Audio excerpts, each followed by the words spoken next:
வணக்கம் நண்பர்களே. தபேலாவில் எளிய நடைகள் என்ற தொடரில் நம்ம இன்றைக்கி பார்க்க போகிறது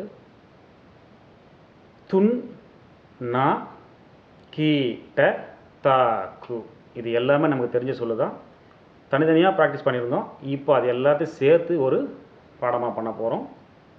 துன் நா கீ ட தா கு.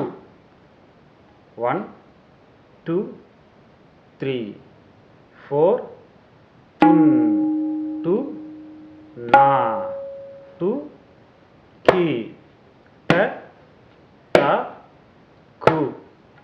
துன் நா கீ ட தா கு. துன் நா கீ ட தா கு. துன் நா கீ ட தா கு. துன் நா கீ ட தா கு. துன் நா கீ ட தா கு. துன் நா கீ ட தா கு. துன் நா கீ ட தா கு. துன் நா கீ ட தா கு. துன் நா கீ ட தா கு. துன் நா. இதை மேக்ஸிமம் என்ன ஸ்பீடு பண்ண முடியுமோ அந்த ஸ்பீடுக்கு கொண்டு போயிடுங்க.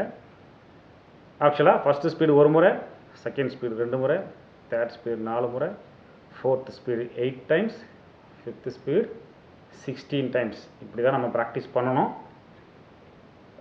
ஆரம்பத்தில் அந்த கணக்கு பண்ணுறதுக்கு சிரமமாக இருந்தாக்கா உங்களால் மேக்ஸிமம் என்ன ஸ்பீடு வாசிக்க முடியுதோ கரெக்டான டெம்போவில் அந்த ஸ்பீடில் அப்படியே சஸ்டெயின் பண்ணி வாசிட்டே இருங்க. ஒரு 2 மினிட்ஸ் 3 மினிட்ஸ் கை வலிக்க வரைக்கும் அதே ஸ்பீடில் மெயின்டைன் பண்ணிகிட்டே இருங்க.